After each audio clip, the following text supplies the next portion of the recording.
Umphatho wemfundo eFreystata uGqr Matlake Manoya uthi iziphumo zematriki kwiphondo lakhe bubungqina bokusebenza kwamaphulo eliphondo enguqu kwezemfundo kunye nokujula ijaqu kwetishala kunye nabafundi beliphondo. Siye sathatha amadoda ali-19 eze-security companies ezimbini ebesidubulana apha phakathi kokungquzulwana phakathi kwazo zombini face to face. Kubulewe unogada kwanxwelerheke isixhenxe kudubulwana kwiinkampani ezimbini zonogada abasebenza ngeteksi enyanga iKapa. Inkosi Mazole isicaka sithambile ndingaphosisanga maseko mandigawule ndiwarhuqa. Umphatho wezemfundo eFreystata uGqr Matlake Manoya uthi iziphumo zeliphondo bubungqina bokusebenza kwamaphulo eliphondo enguqu kwezemfundo kunye nokujula ijaqu kwetishala kunye nabafundi. Iphondo iFreystata lisankqeqeza phambili kwiziphumo zematriki zonyaka u-2024 ngomyingo we-91% ekhulwini. Uku sisihlandlo sesithandathu iminyaka ilandelelana ukanti le ngxelo iza kulandela. Ukanti isebe lezemfundo eMpuma Koloni lithi utyalo-mali kwiziseko ezingundoqo kwizikolo ezitsala nzima lunika iziqhamo. Izithili ezisenkcotsheni entaba kubafundi bematriki unyaka opheleleyo sezilalini. iMpuma Koloni iphucule izinga lempumelelo ukusuka kwi-81.4% ngo-2023 lazuza i-84.9% ngo-2024. iMpuma Koloni liphondo lesithathu elinabafundi abapasa ngebhatshela iimviwo zokuphela konyaka u-2024. Ukanti ezona zithili ezitshotshentla zezisemaphandleni zikhokelo masipala ababini ephondweni. Isithili Chris Hani sihamba phambili ngo-88.5%, silandelwa yi-Amathole East ngo-87.8%, ze i-Alfred Nzo West ilandele ngo-86.9%. Isebe lezemfundo ephondweni layamanise ezi ziphumo nentsebenziswano phakathi kwabafundi, abafundisi-ntsapho kwakunye nabazali. There is a shift of balance in terms of what is happening in the schooling system. The performance that was unexpectedly so is coming from quintile 1, 2 and 3. And when you talk quintile 1, 2 and 3, you are talking of those schools that have populated learners from the destitute families. So in actual fact, it means the pro-poor policies of government are beginning to shape up and also are beginning to yield the results that are required. Lezemfundo kuzwelonke belivuyisana nephondo leMpuma Koloni ngomsebenzi omhle wenzileyo. Long may you continue focusing on maths and science as the key gateway subjects. We need young people who are going to be able to leave the schooling system, able to walk into institutions of higher learning, so that we can see doctors, engineers, architects, pilots coming from even some of the most rural parts of our province. Abafundi abaphumelele emagqabini bawongiwe ngomsebenzi wabo kwaneziphumo zabo. Ukufunda kwami ugrade 12 bekumnandi kakhulu ngoba nangona ke bezikhona izinto ezibeziphazamisa ezifana nokugula kwami because bendingumuntu ogulayo ehambe ngene ezibhedlele but ndikwazile into yokubana ndizimisele ndiqhubekeke ndifunde ndingatyhafi ngamaxesha onke. I'm hoping to become a medical doctor in 6 years' time, so I will study at Stellenbosch and then really I'm thinking of specializing but I'm not quite sure yet. Isebe lezemfundo ephondweni lithi zonke izixhobo zokufunda zinikezelwe ezikolweni ngenjongo zokubaleka amagingxigingxi anokuthintela ukuhamba kakuhle kosuku lokuqala lonyaka mfundo ka-2025. Mveku kwindaba ze-SABC Disemonti. Kusenjalo isebe lezemfundo KwaZulu-Natal lithi linyukile inani lezikole kuphumelele bonke abafundi kwimviwo zokuphela konyaka 2024. Isithili esemaphandleni imkhanyakude siphala phambili. Isebe belibambe umsitho wembazo ukuwonga abafundi abaphumelele emagqabini kwiziko i-ICC eThekwini. iKwaZulu-Natal izuze umyingo we-89.5% kwiziphumo zematriki ikwindawo yesibini emva kweFreystata. Ikwaleli phondo elifumene inani eliphezulu labafundi abagqwese ngebachelor.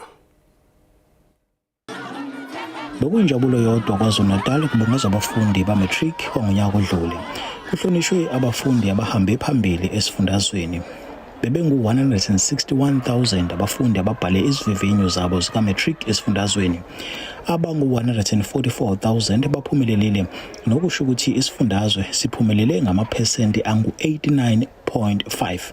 Isifunda saseMkhanyakude isona esihambe phambili esifundazweni njengoba kuphumelele abafundi abangu-92%. Some of you sitting here today not only contracted the virus, but you never gave up when you witness your loved one, educators, your peer, losing their battle against the virus. In addition to the challenges brought about the pandemic, our province of KwaZulu-Natal has experienced a serious impact of climate change in the recent year. That's why kunezikolo eziningi ezi-affectekile across the province, including schools here, eThekwini, koThongathi and other districts. Umfundi ohambe phambili esifundazweni uchaze ngezinselelo abebhekene nazo. Just surreal, to be honest. I never in my wildest dreams anticipated this. I just feel it's just amazing, to be honest. I mean, I got so many people to thank, obviously God, my mom, my brother, my late dad, even though he's not here, all the support of an incredible staff at Greenberry Secondary, my school, an amazing group of friends, and yeah, there's just a lot I'm grateful for. The most integral thing is to ensure that where you come from does not define where you're going. So yes, I come from a rural area, but it does not mean that I'm rurally minded. It does not mean that my achievements are rural. So yes, where you come from should not really define where you're going. You should set clear goals, clear visions, and focus on that. Bekukikizwa, kuculwa, kudanswa esikoleni samabanga aphezulu esisembombulu esibusisiwe. Bonke abafundi abebenza umatric abangaphezulu kwama300 kule sikole baphumelelile. Ikomiti ejongene nophuhliso lwamaphandle nokuhlaziywa kwemihlaba ithi kuza kunyanzeleka ijonge ngeliso elibukhali yanhlukwane ekhoyo phakathi kwamalungu eNgonyama Trust kunye nekumkani yamaZulu kumkani uMisezulu kaZwelithini. Ukukulandela ingxelo zokunqunyanyiswa kwamalungu alebhodi ikumkani, umphathi wesebe lophuhliso lwamaphandle nokuhlaziywa kwemihlaba uMnumzana Mzwanele Nyonso uthi le meko sele ifikelele kwinqanaba elixhalabisayo. Unyonso uthi le nhlukwano phakathi kwebhodi yeNgonyama Trust nekumkani kunyanzelekile ukuba isonjululwe ngokukhawuleza ukwathi bamatasatasa bejongene nezityholo eziphuma kumacala omabini kukwamemelelwa ukuba umongameli Cyril Ramaphosa naye angenelele kulomba. From the very first day I realized that this board cannot work with the king.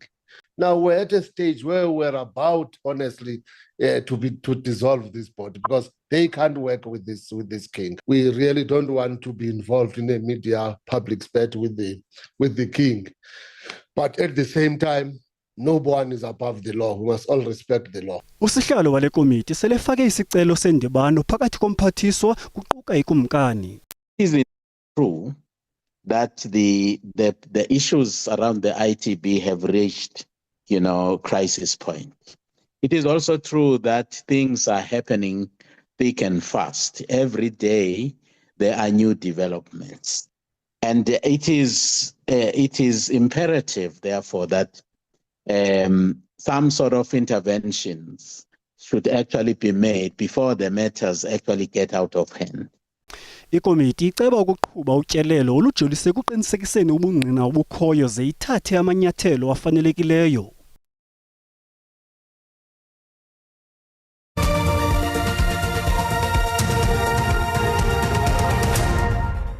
Sinamkele ezinabeni sibile kwinqaku lethu lokuqala sithe umphathi wezemfundo eFreystata uGqr Manhlanga Manoya uthi iziphumo zeliphondo bubungqina bokusebenza kwamaphulo eliphondo enguqu kwezemfundo kunye nokuzijulijacu kwetitshala kunye nabafundi. Iphondo iFreystata lisanqenqeza phambili kwiziphumo zematric zonyaka u-2024 komyingo we-91% ekhulwini. Ukuze isihlandlo sesithandathu iminyaka elandelelana. There are a myriad of challenges that faced this cohort. We have been driven by the National Curriculum Recovery Plan, which played a significant role in supporting these learners. These learners, they actually, covered themselves in glory. If you listen to what the minister announced yesterday, these are the beautiful ones. Lo gama iFreystata ineqhayiya lokuphuma izandla kwiziphumo zematriki ka-2024. Izithili zonke zephondo leNtabetafile zithe xhaxhe kwiziphumo zematriki zibeka eliphondo kumyinge ka-86.6%. Esinye sezikolo samabanga aphezulu eKapa iJoe Slovo iqulede kwephukane yokuhlanganisa ngaphaya kwemingeni ebijijisana nayo yabuya nomyinge ka-99.3%. If learners are free in class, they are free to ask questions, then there's learning that is taking place. Then after that, it's hard work. It's hard work. We work Monday to Sunday. Lo mibeli ibhonxileyo kusabela ubizo kubafundisi ntsapho incancwena ngabafundi ngoko ke bazimisela ukushiya umzilo ozinzileyo nabo ngemfundo. And in your future, what do you hope to be one day? I'm a mechatronic engineer and be a symbol of motivation in my community to show that education really puts you somewhere in life. Zinhlanu kuphela izikolo ezikumyinge ongaphansi ka-60% yaye abasemagunyeni bazimisele ukuphonononga imbangi yokoze baqinisekise ngokuyiqala. We'll be carefully scrutinizing and analyzing the results of the underperforming schools. The head of department, together with a senior leadership team, will visit each of those schools and ensure that there is an improvement plan in place. Kananjalo inkulu baphathiswa yaseLimpopo uGqirha Phophi Ramathuba nomphathiswa wezemfundo eLimpopo baqhwabele izandla abafundi beliphondo kumsitho wokuba wonga ngomyinge ka-85.1% abawuphumeleleyo. Abafundi baxhelelwe exhukwana bephefumla ngokufezeka kwamaphupha. This moment solidifies a childhood dream of mine. So in this moment, it's sort of like I'm reliving a fantasy that I've always wanted to live. So I'm very grateful that I was able to achieve this and I'm here today. Ukanti ke iphondo laseMpumalanga ngelona libe nomyinge onyuke ngokumandla ka-7.9% xa kuthelekiswa neziphumo zonyaka ophelileyo nobeke eliphondo kumyinge ka-84.9%. Kubulewe unogada zekwalimala abantu abasixhenxe ngethuba lodubulwano phakathi kwamaqela amabili enkampani zonogada enxulumene nokusebenza kweteksi enyanga eKapa. Amapolisa athi abanye onogada kunye nabasebenzi beteksi baphakathi kwabo bonzakeleyo kwaye abali-19 bonogada baphekwa besophulwa ngemibuzo logama bonzakeleyo bephantsi kweliso elibukhali lamapolisa esibhedlele. Esi sikhululo sezithuthi zikawonke-wonke sasenyanga esihlala siphithizela siguquke salithafa lemfazwe okwethutyana ngesiquphe. We have recovered, seized 20 firearms. Of the 20 firearms, 7 are pistols and 13 are rifles. Kodwa kuba kuthe kwatyalwa amapolisa ngethuba, oku kuye kwathintela udlolwazana olungaphaya kunoko kusele kwenzekile. Siyesa Tata amadoda ali-19 security companies ezimbini ebesijubulana apha phakathi kokungquzulwana phakathi kwazo zombini face to face. Ukuba ngaba bekungekho mapolisa ebelapha ngelo xesha our specialized force TRT ne provincial combat team kekwenzeke intlekele enkulu kakhulu. Oku ke lilinge lokuzama ukuqinisekisa ukuba le mipu isetyenzisiweyo isemthethweni kusini na kwanokuba inkampani ezo zonogada zibandakanyekayo zezokonene kusini na. Ngoku kufuneka siqiniseke sikhangele into yoba iinjongo zabo ziseyiyona ukwenza ushishino okanye ngoku nje imfazwe eqhubekayo. Kusenjalo intaphane yabakhweli bezithuthi zikawonke-wonke bashiyeke begange ngenxeni ludutyulwano. Mna into eseyasengqondweni kumina nafonela abantu akwethu abaqhuba erenkini bangaba basafe kangakanani na. Bandixelela ukuba abavangani bona omnye usebenza eBellville kuye kwaphela kanjalo. So andikava ndiphele uba ibisithini ndibuze nje kuye kube sebenza erenkini. Kuvulwe ityala lokubulala naleqela ukuzama ukubulala njengenxenye yophando. Olu phando lusekezelwe phantsi kwenqwanqwa yi-Provincial Taxi Task Team eliphantsi kwesandla samapolisa kungokunjenana. Ndingumlamli Maneli weendaba ze-SABC eKapa. Bavakalise ukujana abantu basestilfondeni emhlanje ngento abantu kukusilela kwamagosa karhulumente ukuthetha nabo ngethuba etyelele ishaft 11 namhlanje. Igqiza likarhulumente beliquka umphathiswa wezimbiwa umnumzana Gwede Mantashe, wezamapolisa umnumzana Senzo Mchunu, nesekela lakhe umnumzana Kessel Mathal, inkulu baphathiswa yasemhlanje umnumzana Lazarus Mokhosi nabaphathiswa bephondo. Eligqiza belihlola iphulo lokuhlangula likarhulumente eliqale izolo. Uqhambuke umbhodamo ngethuba abahlali abaqhankqalazayo bebefuna impendulo kwigqiza likarhulumente ngokufa kwabombimgodi abangekho mthethweni. Kore ya kwatisa wa bona. And so a itse gore le nna nkareng wa bona. A ke khone le gore ke karabe le nna. Ke tenegile mo ke leng teng, ke kgathetse. Nangona abaphathiswa bengathethanga nabahlali kodwa bazibophelele kwelokuba iphulo lokuhlangula ozamazama emathunjini omhlaba liza kuqhuba. Is underway for 10 days from yesterday. Then after 10 days we'll stop to assess. Now any indicator or indication that it still has to go on, or there are still people who are underground, or whatever, we will take on board until we are more than reasonably satisfied that we've done everything reasonable. Umphathiswa wezimbiwa uthi urhulumente akanakugxekwa ngokufa kozamazama. If you go and steal gold, you can't give anybody any responsibility for that who is operational. It is your responsibility and your the person who drives you. These foot soldiers are taking this gold to somebody. That somebody must take responsibility for them. Magqwetha amalungelo oluntu athi asaphonononga indlela zomthetho zokuphendulisa urhulumente ngokufa kozamazama emathunjini omhlaba. Sibuyela kokugqibela kwiziphumo zematriki esinye sezikolo zamabanga aphezulu saseSoweto iFort-Hare siphumelele ngomyingi we-100%. Abafundi bematriki bebezimvuze luvuyo kusasa nje beyothatha amaxwebhu abo istatement kwesi sikolo.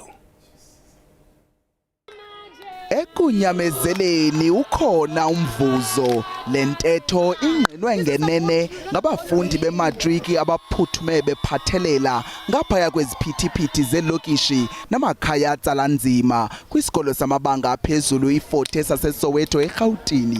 Yeka ke uyolo lwabafundi nanjengoko bebejongisa imibombo esikolweni sabo ukuyokuthatha ubungqina bokubila besoma besiwa bevuka kunyaka ka-2024. Kambe ke badandalazisa inkqubela ebabeke emanqwanqweni womyinge ka-100% kwesi sikolo. I was always ahead of the teacher, always. So when the teacher was teaching the topic in the class, I was always ahead. I made sure that my timetable, my time is just set apart correctly so that I don't clash and be overwhelmed. There's been a lot of hard work. I was always been motivated. So, you know, if you want it, you can get it, but you gotta work hard to get it though. Sure. You can't get it like without putting an effort. Ke babaze ukuxhelelwe xhukwana kwabo ngokuba bevune iziphumo ezibekela ubala ukuzijula kwabo ijacu kunyaka ka-2024. Kunjalo nje banqanisise ithemba abanalo lekamva elithetha nangakumbi. I'm excited to see that all of my work has not been in vain or anything of the sort. So I'm just happy, man. I honestly can't describe myself. I'm honestly just happy and optimistic for what the future holds for me as well as my fellow cohorts.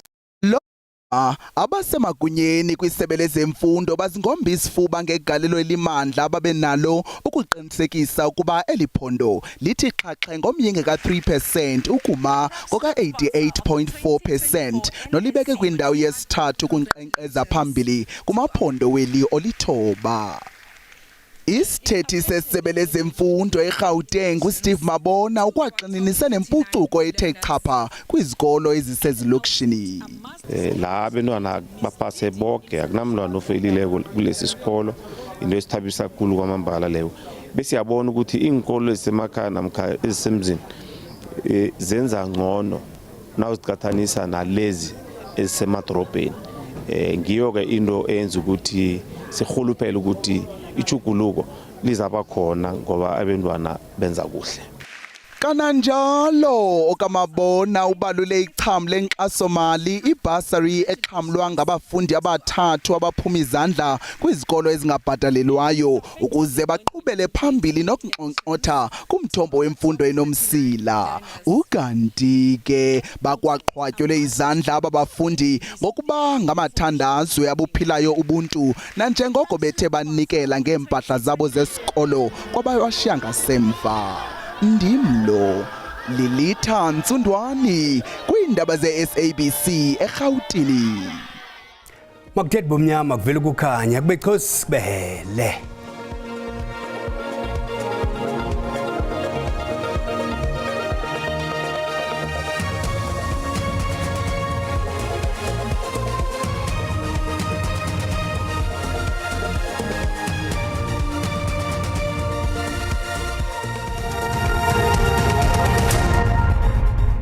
Mawahlangana amafulivu micamako basemba ontevumelenti nonkanyezi nirhabulise qikelelo lwemozulu yangokuhlanje xa sijonga ke mbukela imvula nomoya ngokuhla ke pholeka into kubana noko ingqatsini yengqele sathi silindele phako mangalisweni ikhatshwa ke ezimvula esingathi sizilindele zika 30% kwindawo kaloko ezingapha ya kanti ke ziqhubeke senje njalo ke ziphantsi ngaye u30% lithi qhubeke ke lithi rhwelele ngamafu phako Upington naphaka lokho kwintaba eziqananazileyo ko Bloemfontein nemvula ke esingathi sizilindele kwindawo ezipha kumandla kanti ke imvula nomoya ngomso kuyaphawuleka mbukeli bali yoqhubeka limathumba ntaka phako Upington ko Bloemfontein kube nenqatsini yenqele esathi siyilindele ke mbukeli kwindawo ezigudlu unxweme phako thekwini zikhatshwa kananjalo ke mbukeli imvula ezingephi zika 60% kwindawo eziqabele phako Gqeberha ziqhubeke ke zenje njalo ke mbukeli amahle kakhulu amathuba emvula phakwa Ndonga ziyaduma kanti ke ngomso uSouth African Weather Services ukhuphe isilumkiso sokuba singalindela umlilo wamadlelo kwindawo eziphako Upington into ethi ke uba kuyaqhuma qiniseka into kubana uqhagamshelana namagosa